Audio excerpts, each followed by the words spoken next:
Chapter number 5 start करते हैं। Computer architecture. Computer architecture क्या है कि कंप्यूटर मुख्तलिफ तरह के कंपोनेंट्स से मिलकर बना है। वो कंपोनेंट्स आपस में किस तरीके से कनेक्ट हैं, किस तरीके से आपस में वो कोऑर्डिनेट करते हैं, क्या काम वो करते हैं, किस तरीके से करते हैं। तो कंप्यूटर आर्किटेक्चर इसी चीज़ के बारे में बताता है।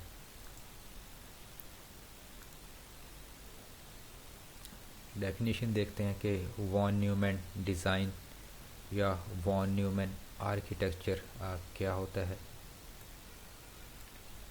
इसे स्टोर्ड प्रोग्राम कंप्यूटर भी कहा जाता है।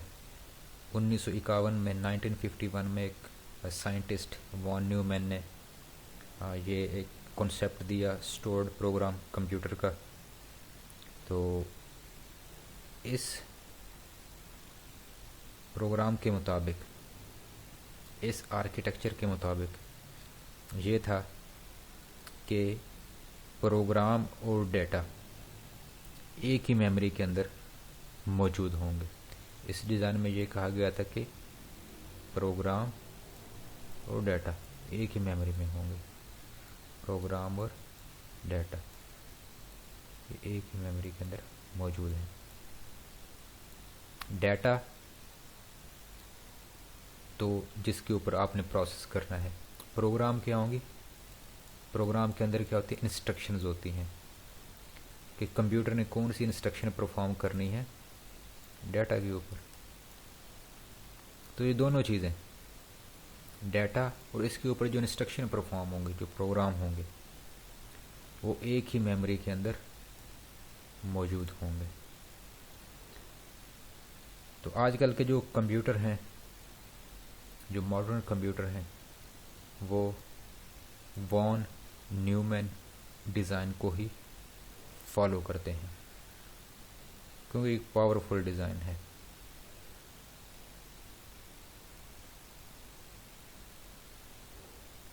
कंप्यूटर आर्किटेक्चर, कंप्यूटर के अंदर मुख्तलिफ तरह के कंपोनेंट्स होते हैं, मुख्तलिफ तरह की चीज़ें होती हैं और हर कंपोनेंट का मुख्तलिफ काम होता है, मुख्तलिफ उसकी फंक्शनैलिटी होती है। लेकिन वो तमाम के तमाम कंपोनेंट्स आपस में मिलकर एक दूसरे के साथ कम्युनिकेट करते हैं। सारे के सारे कंपोनेंट मिलकर एक सिस्टम बनाते हैं। तो जिस तरीके से ये कंपोनेंट्स आपस में एक दूसरे के साथ कनेक्ट होते हैं, इसको कंप्यूटर आर्किटेक्चर कहा जाता है। तो कंपोनेंट्स कौन कौन से हो सकते हैं? कंट्रोल यूनिट हो सकता है। कंट्रोल यूनिट ये सीपीयू का, सेंट्रल प्रोसेसिंग यूनिट का पार्ट होता है। ये इम्पोर्टेंट कंपोनेंट है। ये एक सुपरवाइज़र की तरह काम करता है। जिस तरह जो सुपरवाइज़र होता है वो कंट्रोल करता है किसी भी काम को जो हो रहा होता है, तो इस तरह कंट्रोल यूनिट भी जितनी भी एक्टिविटी, जितने भी काम कंप्यूटर के अंदर हो रहे होते हैं, ये उन्हें कंट्रोल करता है। इस तरह और कंपोनेंट हो सकता है आपका आर्किटेक्चर के अंदर एएलयू। एएलयू से बनता है arithmetic and logical unit. ALU के दो पार्ट होते हैं, एक एयू, दूसरा एलयू। एयू से अरिथमेटिक यूनिट। अरिथमेटिक यूनिट क्या करता है कि जो भी अरिथमेटिक जो फंक्शन होते हैं, जैसे कि एडिशन, दो नंबरों को ऐड करना, सब्ट्रैक्शन, नफ़ी करना, मल्टीप्लिकेशन, उन्हें ज़रब देना, डिवीजन या तकसीम करना, ये सारे के सारे काम अरिथमेटिक यूनिट के अंदर होते हैं। इस तरह दूसरा यूनिट है एएलयू का। एलयू है लॉजिक यूनिट। जो लॉजिक यूनिट है वो लॉजिकल ऑपरेशंस परफॉर्म करता है डेटा के ऊपर। लॉजिकल ऑपरेशंस क्या हो सकते हैं कि दो नंबरों को या दो चीज़ों को कंपेयर करना, उनका मुवाजना करना। फ़र्ज़ करें मुवाज़ना करना है 2 और 3 का, कि 2 3 से ग्रेटर देन है या लेस देन है या 2 3 के बराबर है या नहीं है। इस तरह के जो कंपैरिजन होते हैं, वो जो ALU का जो पार्ट होता है लॉजिक यूनिट, वो परफॉर्म करता है। इस तरह थर्ड पार्ट क्या है आर्किटेक्चर का कंपोनेंट, मेन मेमोरी है। मेन मेमोरी एक कंप्यूटर सिस्टम का अहम एक कंपोनेंट है। मेन मेमोरी के अंदर जो भी कंप्यूटर के अंदर प्रोग्राम चल रहे होते हैं वो सारे के सारे मेन मेमोरी के अंदर मौजूद होते हैं। जिस तरह एक मोबाइल फ़ोन की मेमोरी होती है रैम, आमतौर पर आपने नाम सुना होगा, तो रैम के अंदर जितने भी प्रोग्राम या प्रोसेस चल रहे होते हैं किसी भी चीज़ के अंदर, वो सारे के सारे रैम के अंदर मौजूद होते हैं। इसी वजह से मेन मेमोरी को वर्किंग एरिया भी कहा जाता है कंप्यूटर का। उसके बाद है आईओ यूनिट। आईओ यूनिट क्या करता है कि जो प्रोसेसर की जो कम्युनिकेशन होती है पेरिफेरल डिवाइसेस के साथ, पेरिफेरल डिवाइसेस कौन सी होती हैं, जो कि हम बैरूनी तौर पर, एक्सटर्नली तौर पर सिस्टम यूनिट के साथ अटैच करते हैं।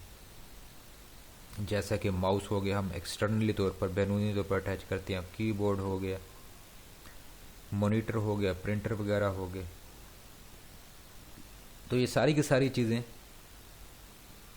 एक्सटर्नल चीज़ें हैं जो कि हम अटैच करते हैं, इन्हीं को पेरिफेरल्स कहा जाता है।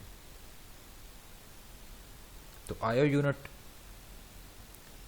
प्रोसेसर की जो कम्युनिकेशन होती है पेरिफेरल डिवाइसेस के साथ, उसको कंट्रोल करता है।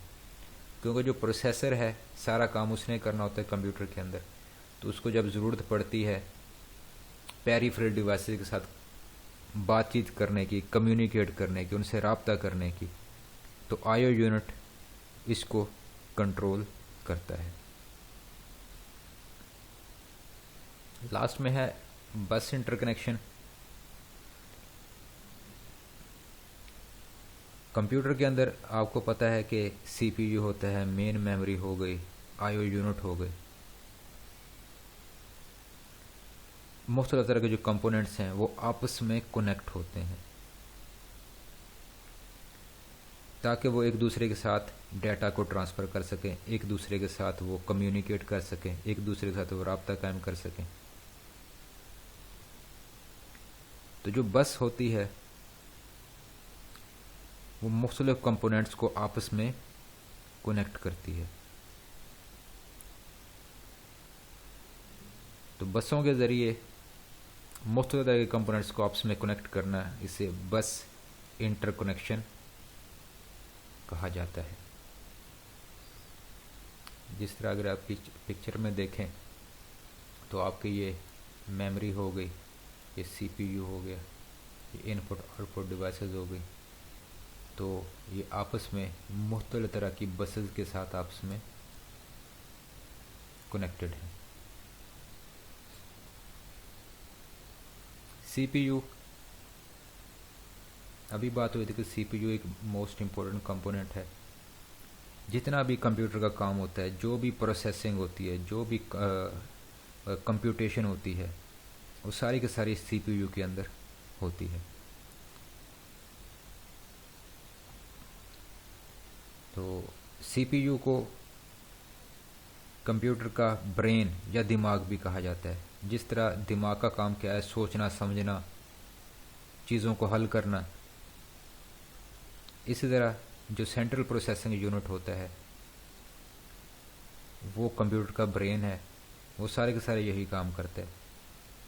डिसीजन लेना, कंप्यूटेशन परफॉर्म करना, हिसाब किताब करना, सारे का सारा काम सीपीयू का है।